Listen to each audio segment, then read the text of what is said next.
All right, Tate McRae is having a ridiculously big moment right now. We're talking 5 Juno nominations, a musical guest appearance on SNL this coming weekend, and a massive world tour kicking off next month in Mexico City. So today on Commotion, is Tate McRae's new music living up to this moment?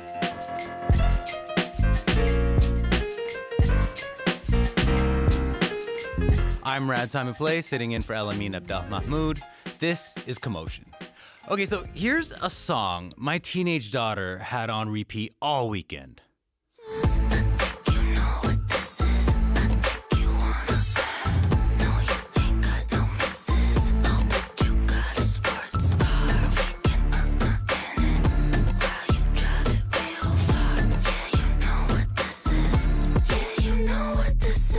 That is Calgary's own Tate McRae with the track Sports Car. It's from her new album, So Close to What, which just dropped on Friday. And there's a lot of talk that So Close to What could be the record that makes Tate McRae one of the world's biggest pop stars. But does the new record live up to that moment? To weigh in on that, we got Rosie Decter and Reanna Cruz. What's going on, y'all? Hey. Howdy. Hello. All right, let's get right into it. Reanna, how is the new album landing for you? You know, I like it more than her other albums, is what I will say. I think Tate McRae is closer to developing her own persona and identity than she's ever been before, and that is making sexy pop music. Can't have any fault with that. You know, hooks are catchy.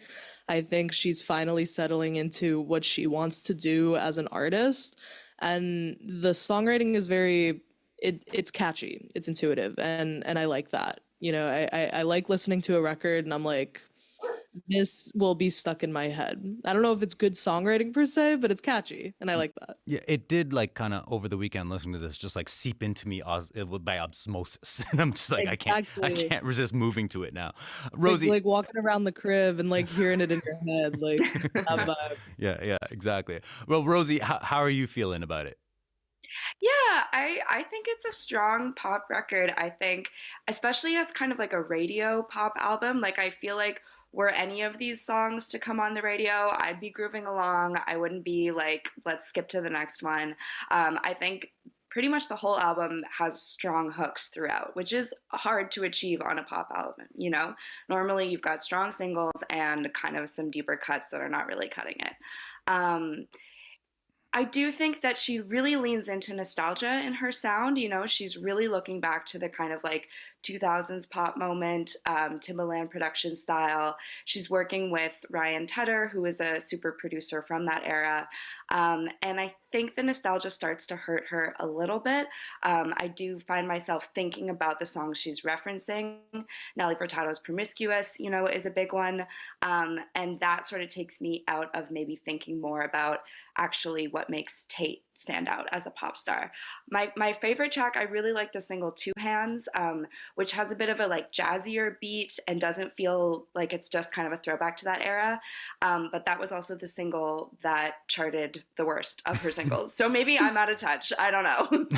I hear you. Well, look, Rosie, I mean, I just want to talk a bit about how we got here because, you know, Tate McRae started off as a dancer. In fact, like in 2016, she was on So You Think You Can Dance. But then a few years later, 2020, this happened. Now suddenly you're asking for it back. Could you tell me where'd you get the nerve? Yeah, you could say you miss all that we had, but I don't really care how bad it hurts when you broke me first. From 2020, that is Tate McRae with You Broke Me First, her first top 20 hit in Canada, US, and Europe. Rosie, tell me, how was she able to make this kind of pivot from being a dancer to a pop singer? Yeah, you know, she, right after she was on So You Think You Can Dance, started a YouTube series, Create with Tate, where she was sharing songwriting, she was sharing choreography, she was doing vlogs, you know, so sharing her personality as well. And she was really internet savvy. She built up a following. She was an early adopter of TikTok as well. She has like a strong relationship with her fan base. And I think that kind of Gen Z understanding of the internet really allowed her to thrive as a musician and make that sort of pivot to pop star. And she's really, like, you can hear in that song, she was tapping into a really moody pop moment that we had going for about 5 years there, where everything was kind of about having like anxiety and issues, and it was a really downbeat sort of pop energy that she really kind of connected with, and that song really landed with her audience. Yeah, feeling like of the moment in 2022, and just, pandemic lockdown, and yeah, that For comes sure. like, yeah. Reanna, so you're in the U.S. and you didn't clue in to Tate until this song dropped in 2023. I will want myself, let me please believe me. I'll put you through hell, just know me, yeah, yeah. So sure of yourself, baby, don't get greedy. That is Greedy, a TikTok sensation. By the way, that's the song that gave my daughter all this attitude where she's like, Dad, you don't know who Tate McRae is? Reanna, as the American in the room, what's your take on Tate's appeal? Yeah, I think something that I like about Tate McRae is that she is unabashedly Canadian. I feel like that's a breath of fresh air for, I don't know, the charts in America. Like I hadn't heard of Tate until Greedy hit the top 10 here. And I had not heard of her prior to this point. And I think like it really catches me off guard because it's very Gen Z, right? We've been talking about her fan base being so young and her being able to connect with young audiences. And I think Tate was one of the first times, like I'm 25, like I'm on the younger end of the spectrum, and like seeing Tate McRae's success has really puzzled me in a way, because I think it's one of the first times where I'm like, damn, like I'm getting old, like I can't really connect with the youth the way that I used to. I don't know. In America, I find her very similar to artists like Gracie Abrams or even Billie Eilish, like these artists that started on YouTube specifically, have a really large young following, particularly on TikTok, and have absolutely blown past their path of success. I think Tate McRae also follows more of a traditional like industry plant, quote unquote, vibe that I don't know, like I think in this era where everybody's supposed to be like girl next door, like I'm your best friend vibes, Tate McRae is kind of subverting that by being this like, I don't know, this unattainable dancer where we don't know much about her, and she's working heavily in the industry. I kind of like that. That's interesting. Well, I mean, Rosie, can you talk to me about then, what you would say, how you would say Tate has evolved over the past 5 years? Yeah, I mean, I think as soon as you played that clip of Greedy, I was like moving in my seat, which I wasn't doing for the previous song, You Broke Me First. Like, I think she sort of shed some of that depressive pop era and really had a bit of a glow up on her 2023 album, Think Later, where she's leaning into the danceable pop moment that we're really seeing a lot of post-lockdown. People want to dance, they want to move. And I think she's leaning into that even further on the new album, and I think it really works for her because she's a dancer, and so she's getting to do a lot of really great choreo in her videos as well, which is getting traction online, and I think that we've seen her kind of really embrace her strengths as a pop star, which is a kind of like, a bit of a sassy personality, subverting the kind of girl next door thing, and leaning into her choreography background, and really shining through with that and making bops. Yeah, it's interesting because you're talking about the sassy personality, and we've been referencing other artists. Like you mentioned Billie Eilish. When I think of Billie Eilish, I mean, I think there's a very distinct vibe to Billie Eilish, very kind of emo but punk vibe, as I'm translating it. I don't know, I'm old, we'll see if that's right. But I think like the idea of cultivating sort of a narrative and a persona, I mean, like that seems to be kind of an ingredient to being a major pop star nowadays, whether we're thinking of like Taylor Swift and how she leans into her personal life, or Charlie XCX and this whole Brat Summer vibe, or even Chappell Roan, becoming this kind of glammy LGBTQ icon, right? Reanna, what's the vibe you're getting from Tate? The vibe that I get from Tate is that she embodies two separate characteristics, and I apologize if this sounds facetious as an American, but one of them is that she is Canadian, and then the other is that she is a dancer. You're just trying to I other us. That's Canadian. Yeah, she's Canadian and she's a dancer. Yeah. I knew very little about Tate McRae prior to the past few weeks, and the things that I knew were that she's from Calgary, she dated a famous hockey player, she dances, like big on hairography vibes. So that's the vibe that I get from her, and I think it's interesting because we don't really have many pop stars these days that lean into the dancing of it all and the performance, especially post COVID. And we're in this era where, like, live music is kind of feeling weird right now. We don't really know what we're supposed to get out of a concert anymore. And we have all of these young artists coming from social media platforms that hit the big stage and they don't know what to do, and there's kind of just a lack of stage presence or choreo. And the vibe that I get from Tate is that she is a 2000s pop star in sound, as well as the way that she moves about the stage and the way that she embodies a stage presence that, like, is very faceless inherently, very personalityless, but you watch her choreo and you watch her dance and you're like, oh, this girl is talented. Well, I mean, Rosie, are you agreeing with that? Like, do you find that Tate has a certain defining characteristic in terms of her persona that's jumping out at you? Yeah, I would agree definitely that the dancing is the kind of the first or second thing you learn about her.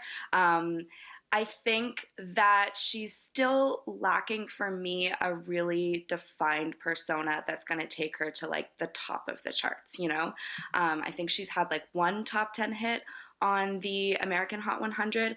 And so we're not seeing like Sabrina Carpenter numbers from her yet. And I do think Sabrina Carpenter has a really defined hook in that she's like the sweet comedienne, And I think you look at Chapel and you see, okay, brash queer pop star with like a drag queen aesthetic, it's really immediately clear who these stars are. And I don't think Tate is quite there yet in terms of being immediately legible in that way, where I think she absolutely has a very solid young fan base. I don't know if she's becoming a household name yet for people who are not, of the Gen Z persuasion. Yeah. I mean, a key word that you're saying there is yet, right? Because I mean, she's still so young, like 21 years old, like Absolutely. Right now being engineered into this Britney, Christina era pop star. Like, I feel like there's still runway for her to kind of come into her own, find that voice.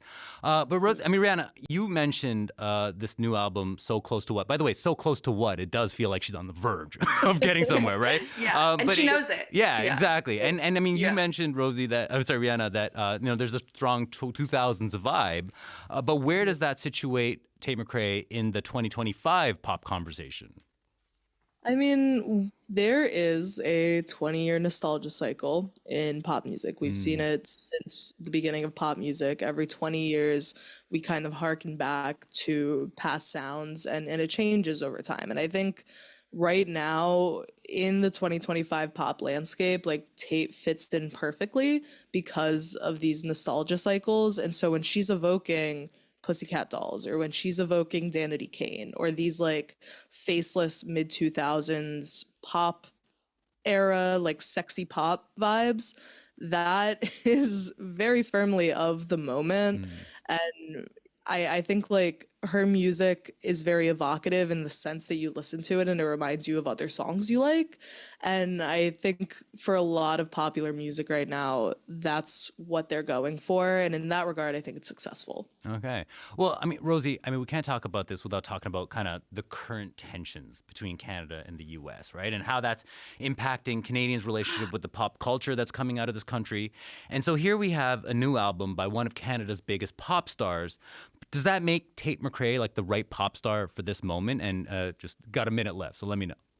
Okay, yeah. I mean, my answer was going to be no. I think that she's really looking at the international stage right now. I think that she is not focused on the Canadian market in this moment.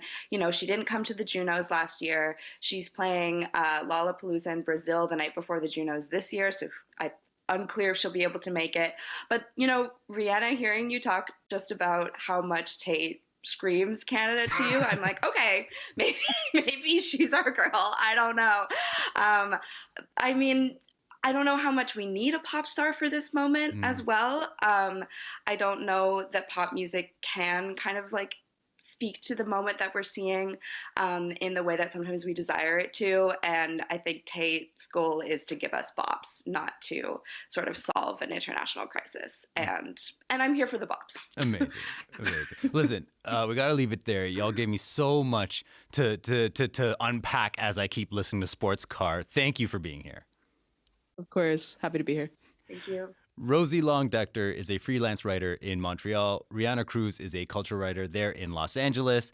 Tate McRae's world tour brings her home to Canada this August with dates in Vancouver, Edmonton, Winnipeg, Toronto, Ottawa, and Montreal. Tate also recently appeared on Q with Tom Power. You could find that interview on the Q podcast.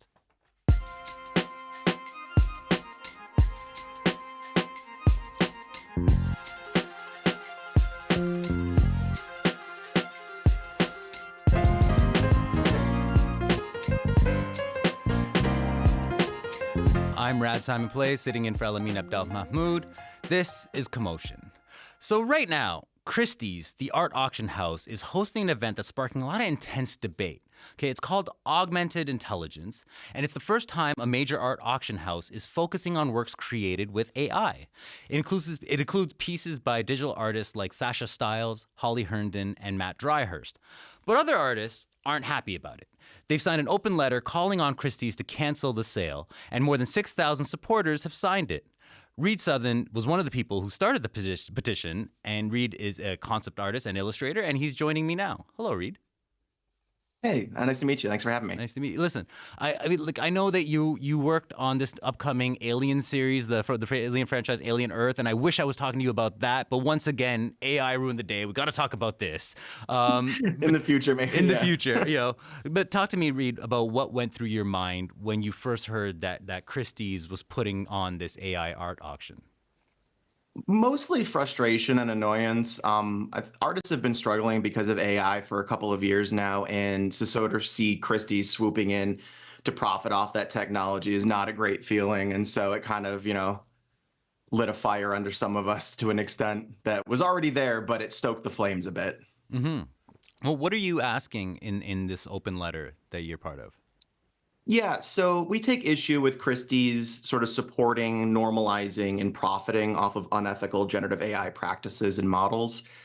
These are models like Stable Diffusion, Midjourney, Sora, Runway. These are models that are trained off of millions of people's work without consent, credit, or compensation. And they're models that exploit artists and force them to compete directly with their own work in a sense, which is dramatically affecting our jobs and livelihoods. So we believe around a third of the works in the auction use these type of unethical models. And so we're asking Christie's to not support or condone unethical AI by selling works that use it. And we do feel that's a reasonable request. Well, look, I mean, there are some really prominent digital artists involved in this art auction. And the online publication Art News, they published a statement from Christie's, and it reads in part, "The artists represented in the sale have strong, existing, multidisciplinary art practices, some recognized in leading museum collections. The works in this auction are using artificial intelligence to enhance their bodies of work." So what Christie's is basically saying is that the artists participating in their event, they're training these AI models with their own art to then further enhance their own art. So what do you make of Christie's response there?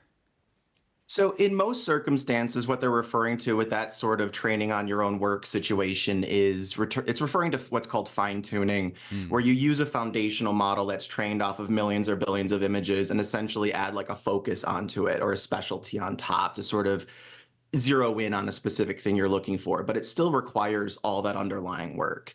So not everyone in the auction has done this, but to me, it feels like a deliberate attempt by Christie's to sort of whitewash the unethical works, to legitimize and normalize that by sort of packaging them together with things that are, in fact, more ethical or ethical across the board. People that are training and doing interesting things that don't involve unethical generative AI. but by putting them together and sort of serving that up, it feels like a tainted well, in my opinion. Mm-hmm. Okay, well, I mean, look, the backlash to this Christie's event, I mean, it's clearly tapping into this larger debate around AI's place in arts and entertainment, because there are those who, who see AI as a tool that artists can use to make better art more efficiently, but then there are those who are concerned that AI is mining the work of creators ostensibly to put them out of work. Is there anything you think is getting overlooked in these debates? I think the main thing is I'm sort of deep in this, and so it's sort of all-consuming in a lot of ways. But I think the broader thing, the thing that consumes me on a day-to-day, is something that the general public is not super aware of, and I don't think people are really considering where all this data is really coming from. So about a little over a year ago, Gary Marcus and I probed Midjourney and wrote an article for IEEE Spectrum to show that you could extract copyrighted imagery out of programs like Midjourney by using just prompts. By prompting as little as 6 or 7 words of a particular property, you could get copyrighted imagery, and sometimes one-to-one images just by using words. And we were able to distill that down into just one word, which was screen cap. And the word screen cap will frequently, after every couple of generations, sometimes twice in a generation, give you stuff like Marvel, DC, Harry Potter, Star Wars, just all sorts of different properties based on a single word. And what that tells us is that even with a vague term, it can just serve up very obviously copyrighted stuff. And so the issue there is what happens when it's serving you up stuff that you're not familiar with. Everyone knows Marvel, DC, and actors and stuff. But what if you prompt it for a beautiful landscape and it gives you an Ansel Adams photograph, or another landscape photographer, or a landscape painter, and you have no idea? And so these companies make money by dishing that up. And then even if the person doesn't take that and make money themselves with it, somebody's profiting off of that. And then you just don't know if you've infringed or plagiarized, because there's no checks and balances in place. So I think people don't really understand just how easy it is to pull copyrighted works out of these things. I think there's a world in which they can be used as a tool that do inform artists or help artists, and they can wield them as a tool. But the current way it's being developed is as a replacement done on the backs of artists' work and other copyrighted properties. Right. Well, look, I mean, I mentioned that you're a concept artist and an illustrator on film. Like, I mean, we talked Alien Earth being one of the projects, the upcoming projects you worked on, but also like blockbusters like Matrix Resurrections and Hunger Games and Transformers. So how have some of the concerns that we're talking about today, the concerns that you raised around AI, how have they actually shown up in your field? Yeah, so one of the biggest indicators after the strikes and all that stuff, which really kind of shut things down, my income for the past 2 years has been slashed by more than half. That's worse than the first year of COVID when all of film shut down for me. And so in 2.5 years now, I've had about 9 weeks worth of film and TV work, which is pretty abysmal, all considered. Artists are struggling because of this. And I think what a lot of people don't realize is that based on a Statistica survey a couple of years ago, 77% of artists and designers in the United States are freelance. So we're sort of uniquely poised to be impacted by these things, because that's a much higher percentage than most other professions. So we're pretty vulnerable to this sort of automation and replacement off of that work. And so we're seeing that a lot. Brian Merchant wrote an article for Wired that showed that artists in some circumstances are being forced to use AI in game studios after they've gone through layoffs. And so those artists have to pick up that slack. Websites like Etsy are flooded with stuff, and people have had their income slashed because you can't find a lot of the human work if you wanted to. I did a poll on Twitter of about around 800 self-identified professional artists responded, and 45% of them, almost half, have been asked to touch up AI or use it for reference in their work, which constitutes lost work for artists when they're beginning stuff to touch up rather than to develop it themselves. So we're seeing real impacts, and this is sort of across the industry, entertainment in general, not just film. Okay, well, Reid, you're giving us so much to think about. We do have to leave it there, but thank you so much for talking to us about this. Thank you so much. Reid Southen is a film concept artist and illustrator in film. Christie's first AI art auction is called Augmented Intelligence and is running now till March 5th in New York.